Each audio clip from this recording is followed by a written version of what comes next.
Hello chess friends and welcome to Jozarov's chess channel and welcome to my series Chess Tactics and Chess Puzzles. So in this series we see all of the possible tactical motifs that can happen in a chess game, and so far I have covered all of these possible tactical motifs, but we are now continuing the series with this common checkmate pattern. So the checkmate pattern can be any of these tactics. It can be a deflection, decoy, maybe a double attack, discover attack, and many of these beautiful patterns that can really happen in a chess game. And today we'll talk about this checkmate pattern, the so-called Anastasia's mate. The Anastasia's mate, it's this setup with the knight and the rook. So you see the knight is cutting off this potential escape from by the king here through the squares g6 and g8, and combined with this rook we get this very cool checkmate. You see black is really helpless here, but in order to get a better understanding of this checkmate pattern, you have to recognize sometimes, if you could just imagine the position with the queen here. So in some occasions we can maybe give up the queen, even here on h7, if we have this very nice knight on this e7 square, and then maybe play this very cool rook lift from one side of the board to another, and here creating this very nice checkmate. So let's see now a couple of examples from some games in the chess history. Here it's I wanted to first show you a game played by Emanuel Lasker against Fortuin, and here Emanuel Lasker managed to create this Anastasia's mate, but I wanted to show you how you should really set up this very cool checkmate. So here we have here first by Manuel Lasker the move knight on f5, and this I've explained in some of my basics in chess videos with some planning skills in the middle game.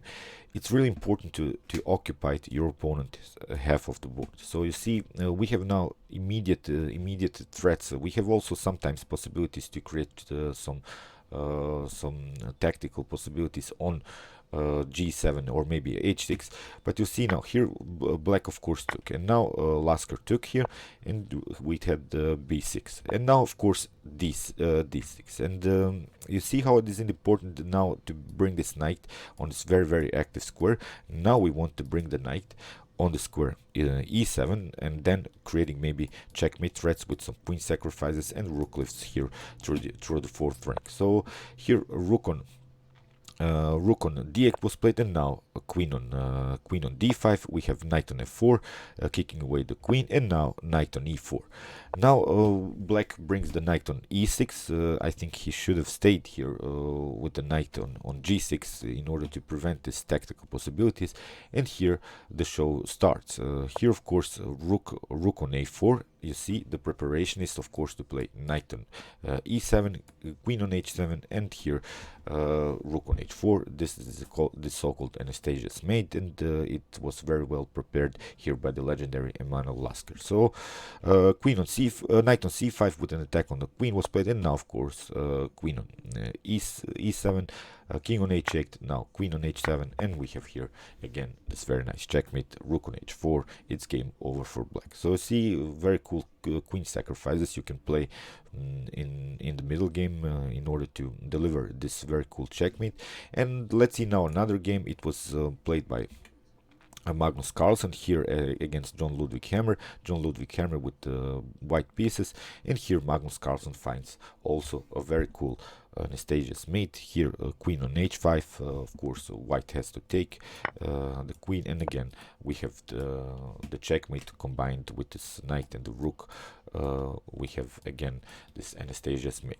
So let's see now another example, and again I wanted to point you out how these top grandmasters deliver these checkmates, because they're recognizing this pattern. And the instructive game that I wanted to show you, it's a game played by Levon Aronian against Alexander Tolush.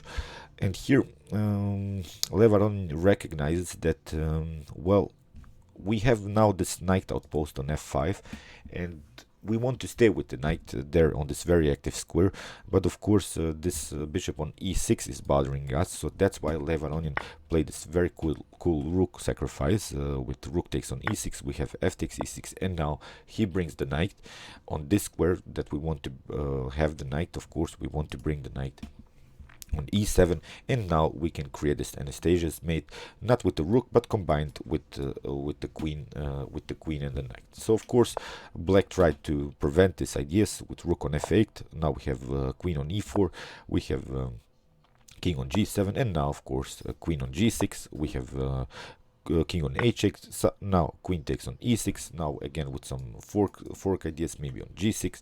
Here king on h7, and now queen on g6, king on h8, and now very effective move, bishop on d6. So the queen has to escape. Queen on c3, and now this is the stunner. Bishop takes on e5. Of course you cannot take with the queen because you lose some material. If you take with the bishop, then we have this Anastasia's mate with the queen and the knight. So again it's a game over here for black. So you see, it's not sometimes just to deliver this checkmate. You see here black was really forced to give up some huge material, and again we can take the queen. Again the bishop cannot take because we have queen takes on h6 again with the check.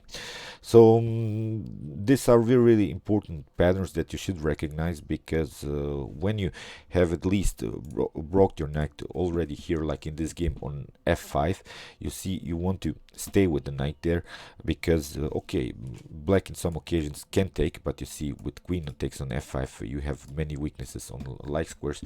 So that's why this outpost of pieces, it's not always the knight. You can sometimes play an outpost with the rook, with the bishop, but you see the most effective ways are with the knight. And here Levon Aronian played simply on the space advantage and created this very nice checkmate in the continuation of the game. So the next example that I wanted to show you, it's a game played by Philip Wiener against D. Carey, and here D. Carey makes decisive mistake. He gives up the bishop, which is the main defender of the square e7, and here Philip Wiener recognizes already these tactical possibilities. You see, we have possibility to create the rook lift through the a file, because the rook and the queen are long range pieces, and you can really play very fast from one side to another on the whole chessboard. So that's why here, of course, white simply took the key defender of this e7, knight takes on g5, and now queen on h5. We have knight on e6, now rook on a4. This is again very important, rook lift, and you see now again the preparation to create this checkmate pattern here. Queen on b5 was played, knight on e7, and again here queen on h7, again rook on h4, very nice checkmate.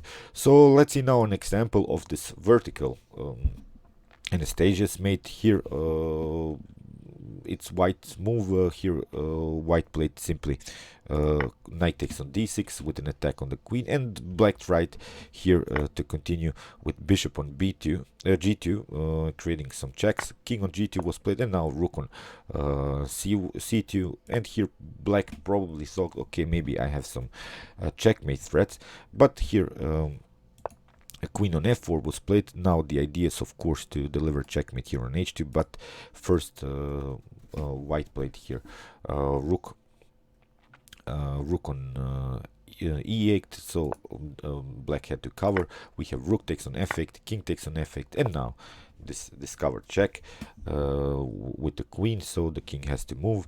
King on g8 was played, and now queen on f8, and in this position black resigned, because if you take, then you get again this Anastasia's mate, but it's sort of a vertical one, and again black is helpless here.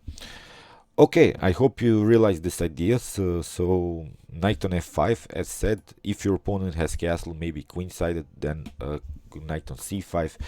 You see how it's really important to create this outpost in chess game, to occupy your opponent's half of the board, especially with the knight, which cannot be maybe kicked away with some minor pieces by your opponent. So maybe with a bishop or with another knight. So when you create this outpost, consider sometimes, of course, the possibility to play this Anastasia's mate and win the game very effectively. Okay, I hope you enjoyed this video. Meanwhile, you can watch my other videos from the series, from my chess tactics and chess puzzle series, and you can also watch my how to spot chess tactics videos, in which I show you how to recognize some tactical possibilities when you maybe don't consider the option to do some tactics. So I've explained it in this series, and you can also watch my basics in chess series, in which I show you opening principles, middle game strategies, and the end game strategies. And you can also subscribe to my channel. Thanks you for watching, guys, and chess is the best, of course.